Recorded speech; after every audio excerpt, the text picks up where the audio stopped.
Now, when I mention the name Alexander in antiquity and an ancient general called Alexander, you would be forgiven for instantly thinking of King Alexander III of Macedon, more famously known as King Alexander the Great, the man who conquered the Persian Empire and who led his armies as far as the Beas River in India.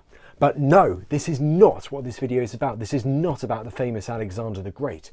Instead, I wanted to talk about in this video about a lesser known ancient general, also called Alexander, and who also lived at the same time as Alexander the Great.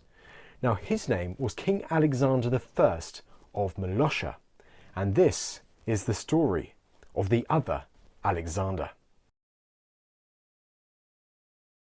Now, Alexander of Molossia, he was born in about 360 BC, and as his name suggests, he was born in the kingdom of Molossia. Now, Molossia was the most important, the most powerful tribe in the region of Epirus, which is now divided between northwest Greece and southern Albania. Yes, in 360 BC, Epirus was quite a sorry region because it had quite impoverished lands. The tribes were non-polis states. They were seen as semi-barbarous by the Greek city-states further south. They lacked the prestigious, wealthy cities, the equivalent cities of places such as Athens, Corinth, Thebes, or even Sparta. Yet most importantly, they had suffered centuries of devastating raids from the barbarian tribes to the north, most famously and most importantly, most predominantly the Illyrians, but you also got tribes such as the Dardanians further north as well. So up to 360 BC, the kingdom of Molossia and the region of Epirus in general, the tribes in Epirus, they had all been seen as a very poor and impoverished region. However, this all started to change in 358 BC when the Molossian king, a man called Arubas, he agreed a marriage alliance with the neighbouring king of Macedonia, the famous King Philip II, the father of Alexander the Great, who was then in the process of transforming his own kingdom into the most powerful domain on the Greek mainland. Now, this marriage alliance was sealed through King Philip II marrying Arubas's niece, a lady called Olympias, who would go on to be the mother of Alexander the Great. So this marriage alliance was supposed to seal a strong, one of the strongest alliances possible between the Molossian and the Macedonian royal houses. Yet around 7 or 8 years later in 350 BC, these relations broke down and tensions soared between Philip and Arubas, and so much so that Philip took preemptive action. He raided Molossia with his army and he seized Arubas's nephew and Olympias's brother and took him back to Macedonia to his court at Pella as a hostage. Now, this man was none other than the Molossian Alexander, at that time aged around 10. And for the next 7 years, the Molossian Alexander stayed with his sister at the Philip's royal court at Pella.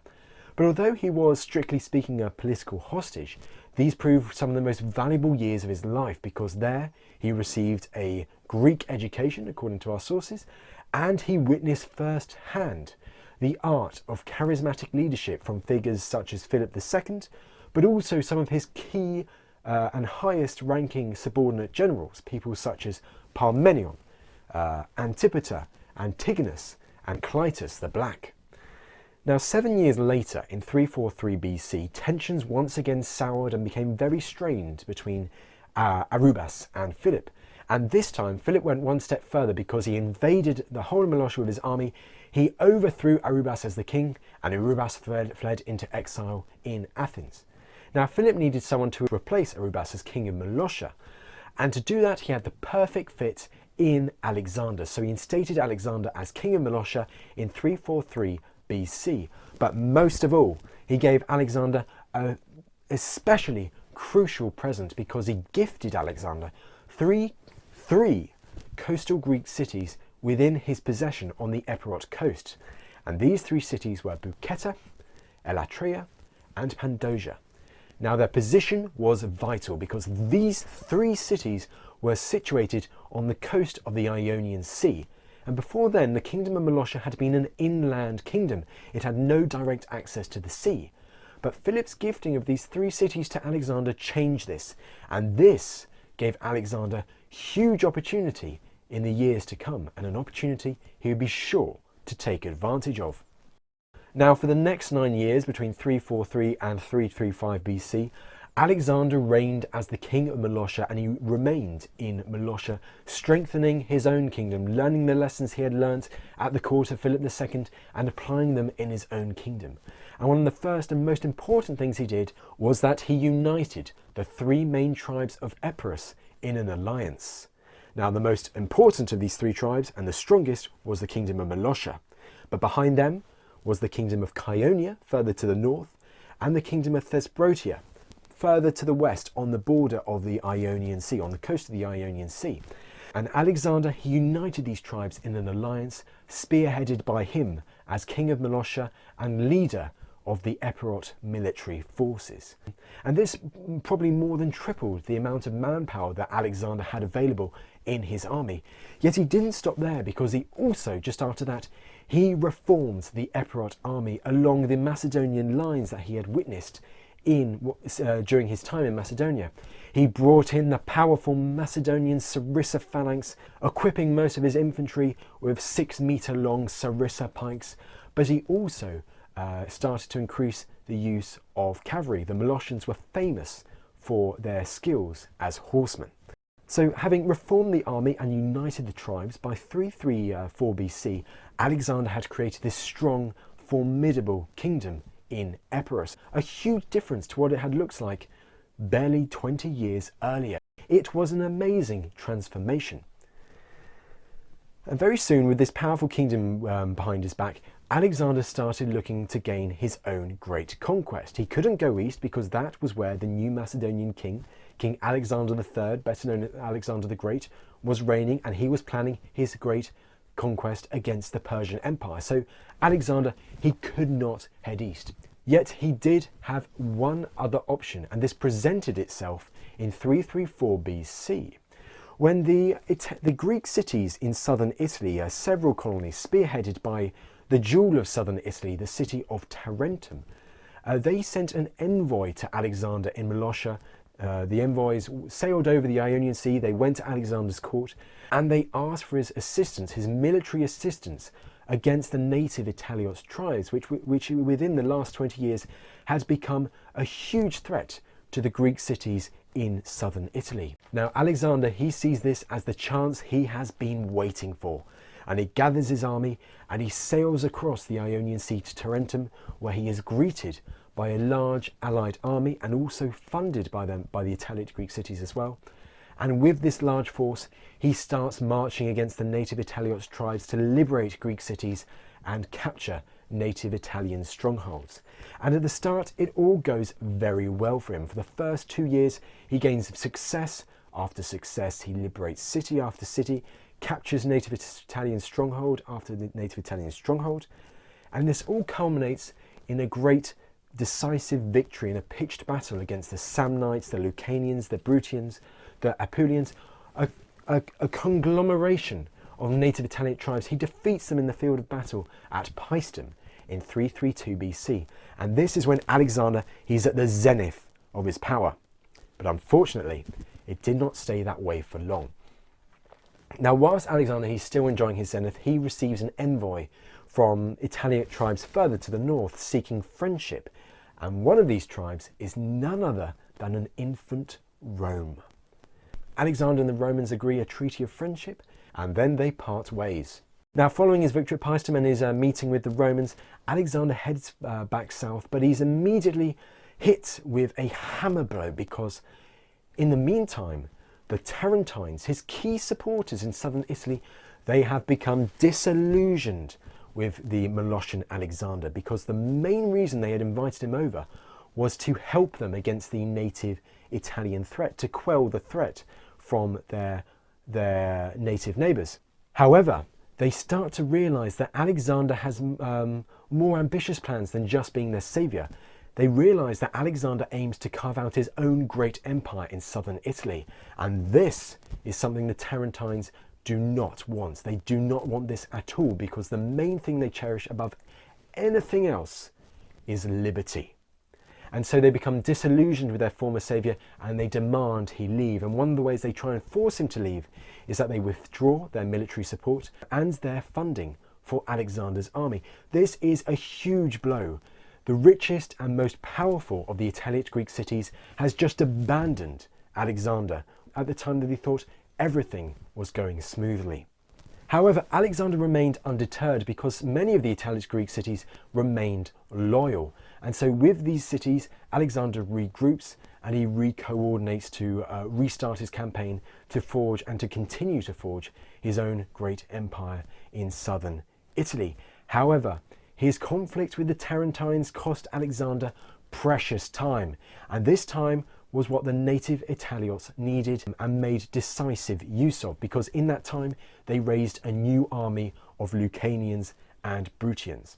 In 331 BC, Alexander got word of this new threat, and he marches his army down to the border of Lucania and Bruttium, near to a nearby town where he sets camp because he knows that the Italiot force is close by. Little did he know that the name of the town was Pandosia. Now the story behind this is just before Alexander departed for southern Italy, he visited the Oracle of Zeus at Dodona, the second most important religious sanctuary in the ancient Greek world. And Alexander had asked the Oracle for advice on his campaign, whether it was destined for good fortune or for ill fortune. And the Oracle replied, "Beware the river Acheron and the city Pandosia, for there you are destined to end your days." Now Alexander had thought this was a good thing because Pandosia and the river Acheron were two places in his home region of Epirus. So he continued to set sail, thinking that his expedition into southern Italy would be a success, or at least he wouldn't die there.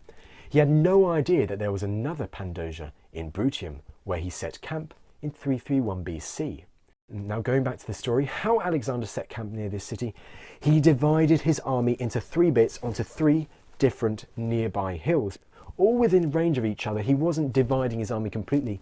If the Lucanians and Bruttians attacked one hill, first of all, they had the strategic advantage of being up the hill. Second of all, the other parts of Alexander's army could easily reinforce and trap the attackers very quickly if need be. However, the one thing that Alexander did not and could not have predicted was the extremely foul torrential weather which followed for the next few days. Now this weather, we are told in Livy, was horrific, like non-stop torrential rain. The rivers overflowed, bridges collapsed, and all the fields were turned basically into fields of thick, boggy mud. And this included the terrain between the hills, making it very difficult for Alexander's army to leave one hill to aid another if the other was attacked.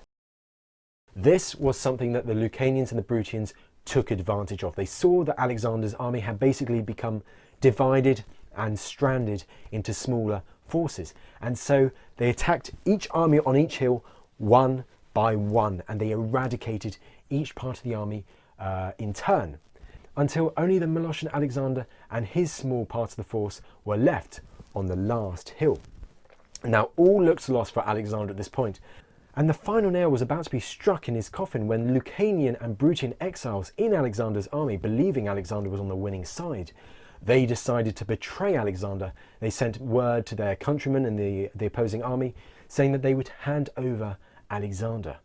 However, before they could do this, Alexander got word. He gathered together his small band and he sallied out from the hill, charging through the besieging Lucanian Bruttian forces, and in the combat it was said that he slew the Lucanian general in one-on-one, hand-to-hand combat, thus proving to everyone around him just how charismatic and inspiring a general he was. Now, with a small band, he broke out of the Lucanian and Bruttian army besieging the hill, and he started with his small group of followers making their way towards the coast and the Italic Greek city of Thurii, the nearest Alexander's nearest ally and relative safety. However, in their way was standing a river, and normally there was a bridge over this river, but the torrential rain had caused the river to overflow and to destroy the bridge. And so much so that Alexander's small band on horseback were forced to ford the river, this fast-flowing river, strong current, being pursued by Lucanians. They had no time for respite, anything like that, And so they plunged into the river and they tried to cross as fast as possible. Now, whilst they were in the midst of crossing, one of Alexander's closest companions, he shouted out in anger at the river, "Oh, you are rightly called the river Acheron." Now, just so you know, the word Acheron in Greek means woe. So the river Acheron means the river of woe. So he's shouting out to agony at the difficulty of crossing this fast-flowing river. Now, Alexander, he was trying to cross the river and he nearly reached the other side when a Lucanian javelin transfixed the man through his body and he fell lifeless to the ground into the river, and his body was flown downstream, where it was collected by the Lucanians and the Bruttians, and they mutilated it. And that was the end of King Alexander of Molossia. His hopes of forging an empire in southern Italy faded away after his death, and what remained of his army, we can presume, either remained in the Italic Greek cities in southern Italy or sailed back to Molossia to inform Alexander's widow and their infant child, a man called Neoptolemus, and his wife was called Cleopatra, who was coincidentally the only full sister of Alexander the Great. Their countrymen, they probably sailed back to Molossia, where they informed Cleopatra of her husband's death, and eventually too she also received the remains, the mutilated remains of King Alexander himself, where he was laid to rest in his home region of Molossia. It was also said that Alexander's cousin, Alexander the Great, when he heard of the Molossian Alexander's death in 331 or 330 BC, according to one source, he wept for 3 days straight. He liked his cousin a lot, it seems. But there you go. That was the interesting life of King Alexander of Molossia, the other Alexander.